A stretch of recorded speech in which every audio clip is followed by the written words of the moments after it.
Hello, this is Essie, the homeless woman, and I got a whole lot to say on this topic right here I'm about to talk about.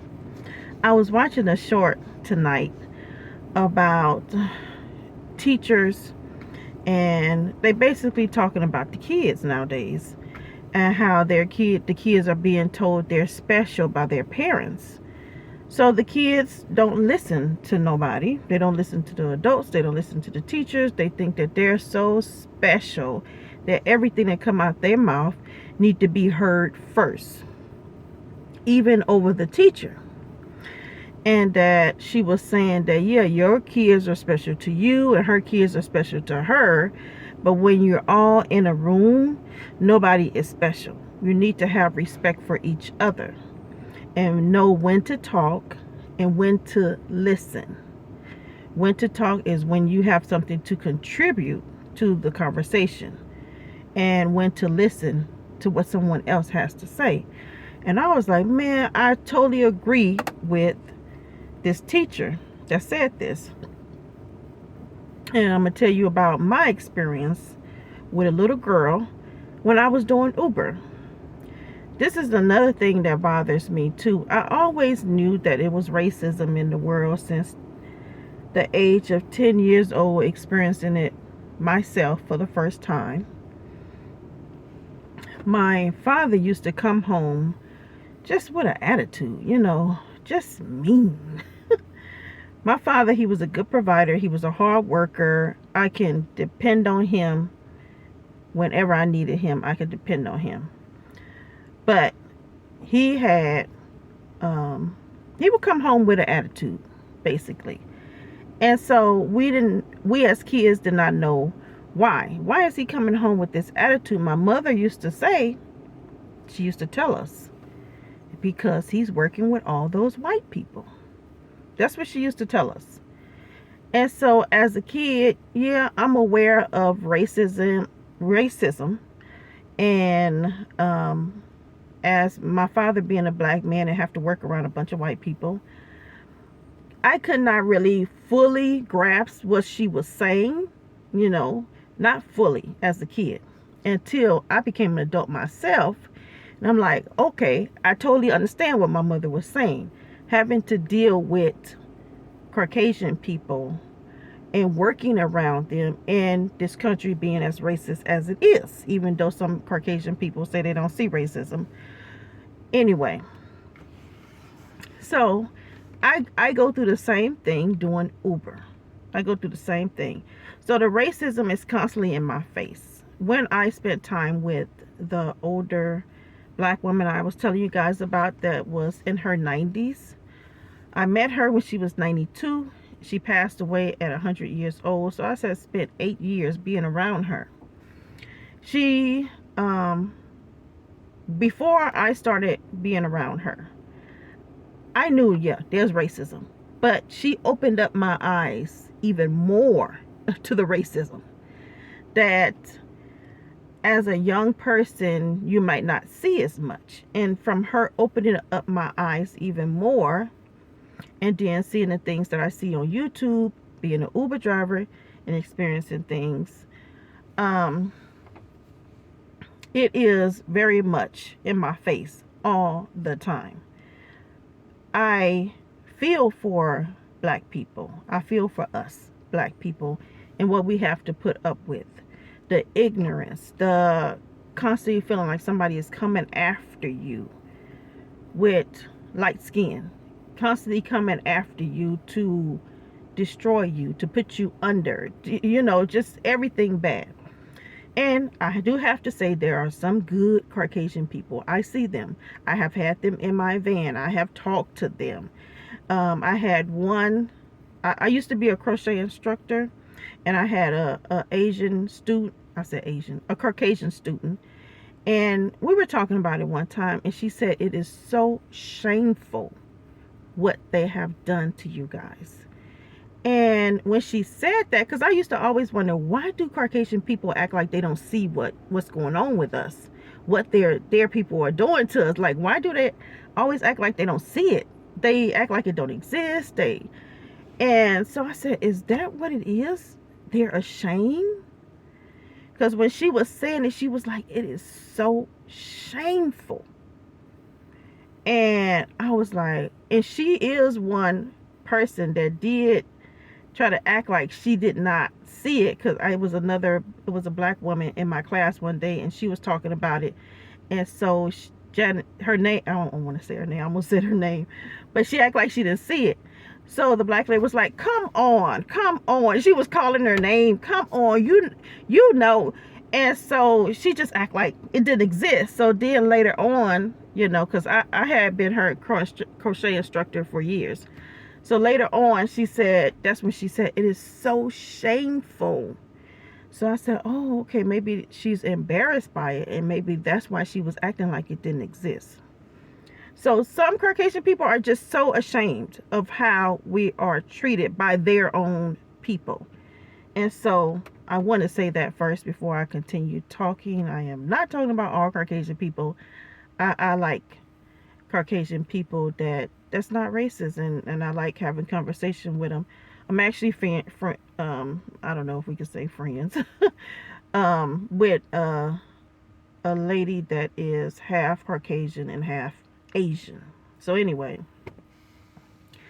now that I got that out the way, I want to talk about the kids.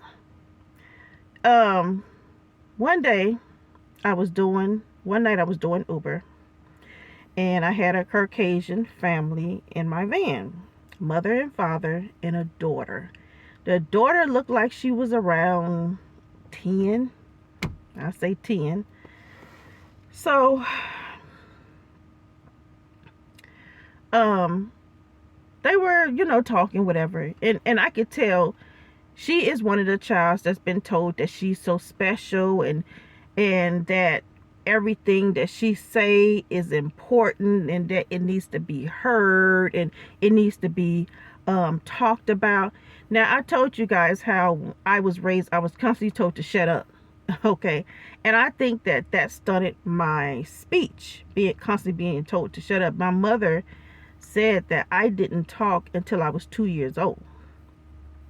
And so I think too, just constantly being told to shut up, it did bother my speech. And when I did talk, my lip was shaking and stuff. So I think that there is a time when you should tell a child to shut up. I do. I really do. I feel like kids should not be listening to adults when they talk, because sometimes adults, when they talk, they're talking about another adult, and that kid is sitting right there listening, taking everything in. And so when you as an adult go around that adult that you've been talking about, believe me, that child is going to let that adult know. That child is going to let that adult know that you have been talked about. It happened to me. And that's how I knew that I was talked about, because the child started acting different around me. It was actually 2 times this happened. And so the kids, they act one way with me. And so all of a sudden they changed and start acting a different way around me. So that let me know that I have been talked about around that child. So it's never good to talk about adult stuff around kids. Kids don't need to hear everything. And there is a time when you should tell a child to shut up. And there's a time when you should let the child speak. I don't think that kids should just talk just all out of place all the time. I really don't. So this is the time where I felt that the parents should have told that child to shut up. So we're in my van, and I'm doing Uber.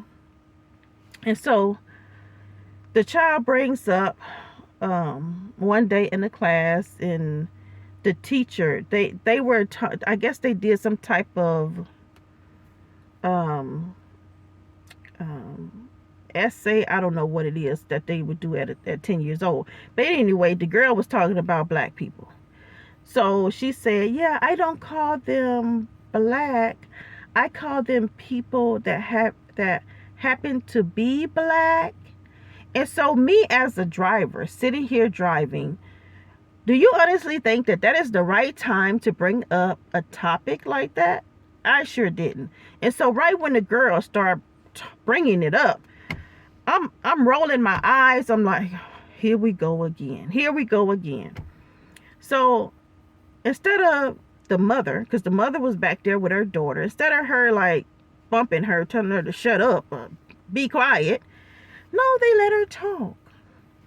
So it's awkwardly quiet. I ain't saying nothing. So the father is sitting over here in the front seat, in the passenger seat, and he looks at me and he said, how do you feel about that? So I told them what I learned. I told them that I don't like being called black.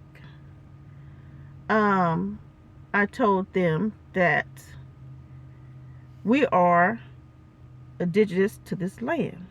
We are Indians, and that all of that Africa stuff and slave ship stuff is a total lie. I said, have you ever seen black people, pictures or videos of black people getting off a slave ship? They said no. They both said no. I said, but I have seen Caucasian people getting off ships on this land. They agreed. So what else did I say? I said that whites, them calling us black and you're white, pits us against each other. He, the father, disagreed that it didn't pit us against each other, that is saying what we are. See, like he said, an example is like that car is white and that car is black. I didn't even say anything after that because I'm like, the ignorance. Like, you know, some things when you hear is so ignorant that you just don't even want to respond. You just want it to be silent because you want that person to just focus on what you just said. Like, that I didn't even respond to something that was so ignorant. When you see a white car, that car is white. Caucasian people are not white. When you see a black car, that car is black. We are not black.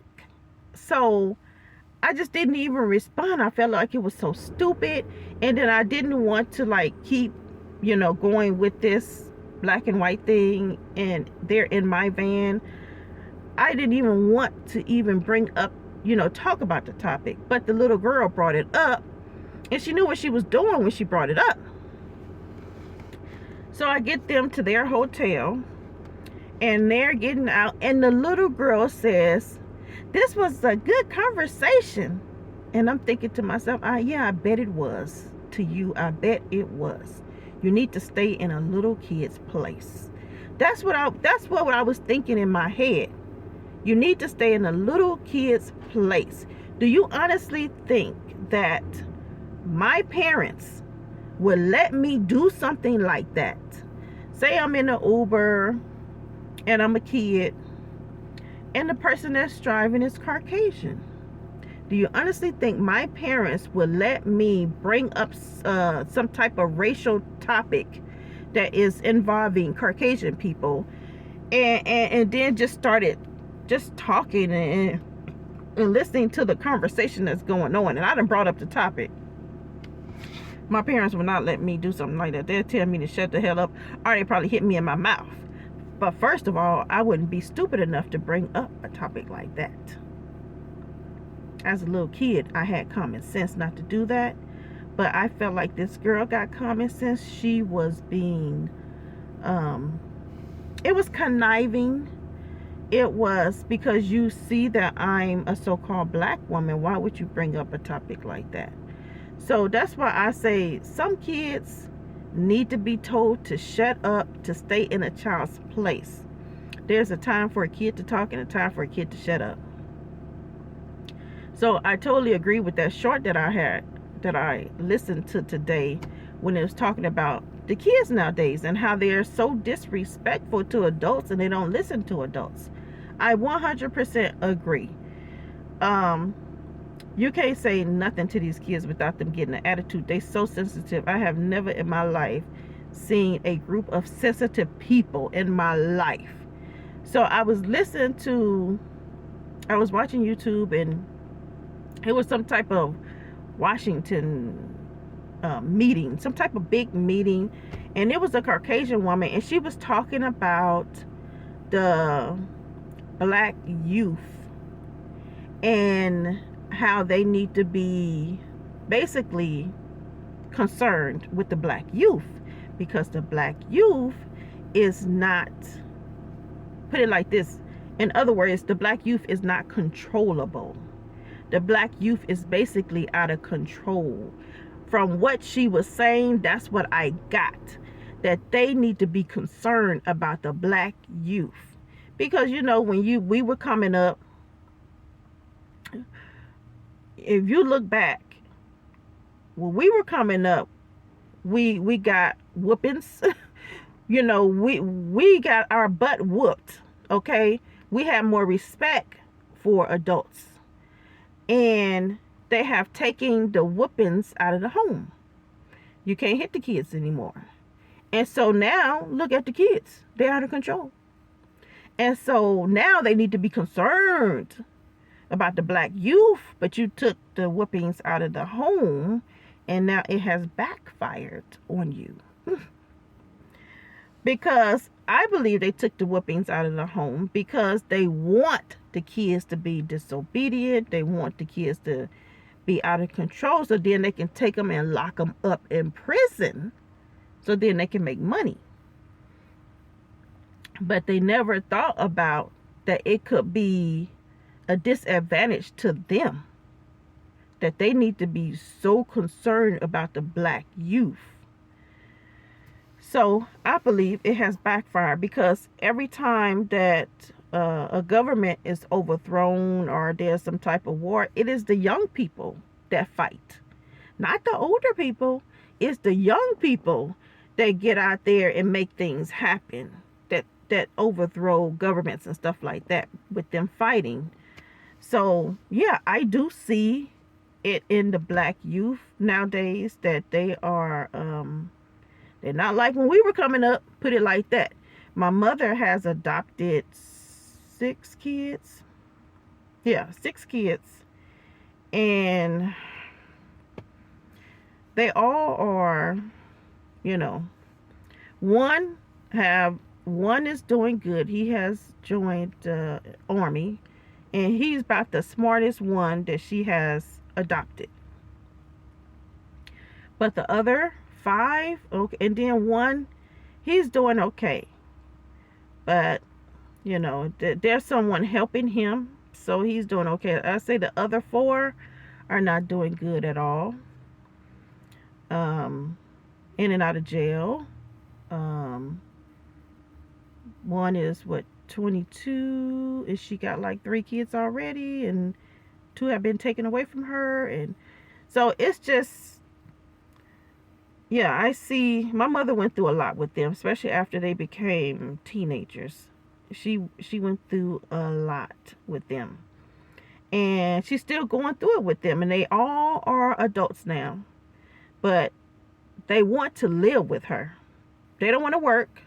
One said, I'm not working for the white man.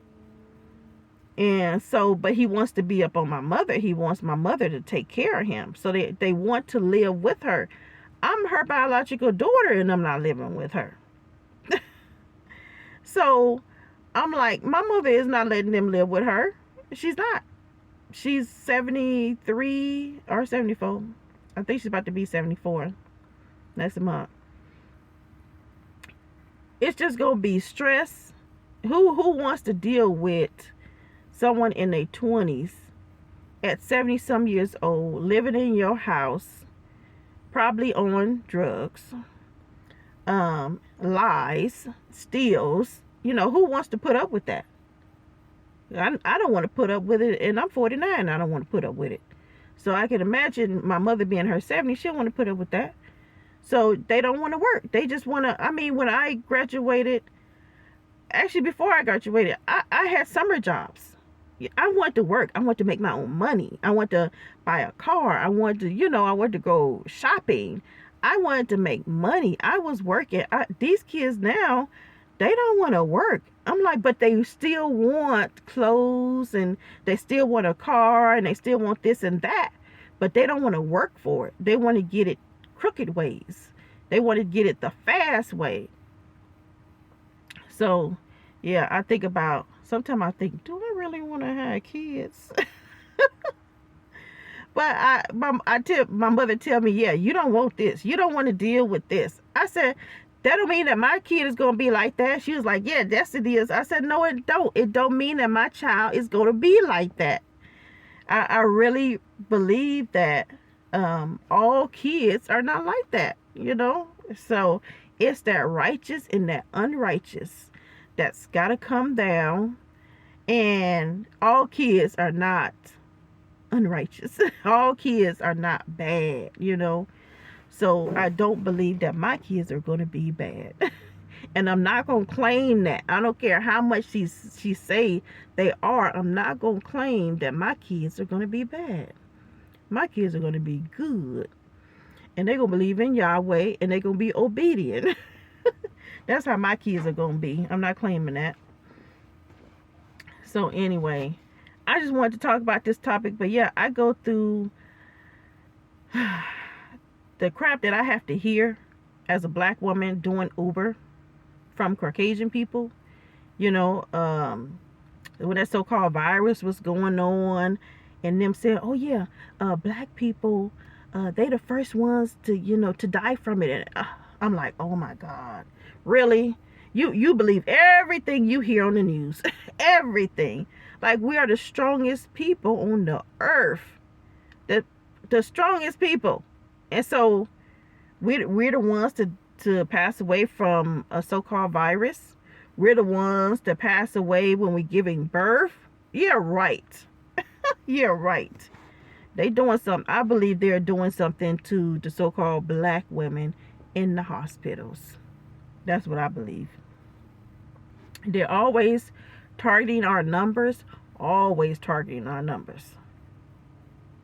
So, open your eyes and you will see. Oh my goodness, the brainwashing is real. It really is. Anyway, I guess that's all I got to say for this video. I will talk to you guys in another video. All right, good night.